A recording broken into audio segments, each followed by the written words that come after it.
G'day folks, it's Jay here again. Another little video. I think this is upload 21. Anyway, I'm going to have a talk today about cooling. I've had some problems with it, basically from day dot since I've turboed the car. It's been running hot when you're under boost for an extended period. The old school 3-core copper brass radiator just not doing the job. So now I've lashed out and bought a nice 2-core aluminium radiator with a lot better design, as they say in the core design, more efficient. It's still the same size, shape and everything, but it's just a 2-core design. You can see it there. There we go. Oh, that's a little shot. Well, there's one of them there. You can see it's a 2-core. A lot more efficient, they say. The fins are a lot finer. The fins in there are a lot finer. Just a far superior radiator versus the old ones. So, hopefully with a bit of luck, I can combat the heating issues I've had with it. It's fine just cruising around the street and, you know, a bit of a zap here and there, no trouble. But as soon as it gets up to 25 sort of Celsius degrees and you're on boost for a while, especially down where I was at the track, my local track, you know, I was even creeping up to 240, so it's just getting out of control. So, as well, you know, that's number one thing. I've had a shroud on it. I'm not going to run a shroud. I'm just going to bolt the fans, mount them straight onto the back of the radiator. I'm thinking about even cutting the mesh out of these fans to try and encourage a bit of airflow. And I'm just going to zippy tie them straight to the back of the radiator.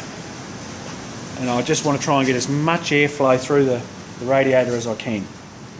And I'm going to lift the back of this bonnet up to try and get some airflow in, like encourage it coming in and get it out easily too. I think that's a lot of my trouble, is it's just I can't get it out. So I'm going to lift the back of this bonnet up 20 to 30 mil. I'm going to cover the hole. I'm starting to think twice about that hole in the bonnet. I never did like it. I don't know why I cut it in there. It's just a stupid thing I did. But anyway, I've got to live with it. But for now, I'm going to make a nice little cover for it, paint it, and lift the back of the bonnet. And hopefully I can get some air out of the engine bay to try and, you know, lessen the pressure in there and create some airflow through it. And you know, help with this heating issue I've had. It's been plaguing me ever since I've had it turboed. Look, winter time it's fine, but especially in the summertime, I'm having a bit of drama with it. Anyway, and I've done another little thing while I've had her up on the stand. I've pulled the cooler off the back of it, which I always thought was useless. It was okay when I had the other turbo on it. Maybe it worked, I don't know. It was a trial and error thing. Anyway, I've pulled it off. So that exposes the turbo when you're from behind. I think it looks a lot neater now, a lot better. I've tidied up the drain pipe, which I've wanted to do for a while. I don't know if you can see real good there. Decent pipe, and instead of the pipe running under the wastegate, it runs around the back of it. I've still got to just finish off taping the rest of the exhaust system. It's come loose in a couple of little spots there, so I'm going to address all that and tidy that up.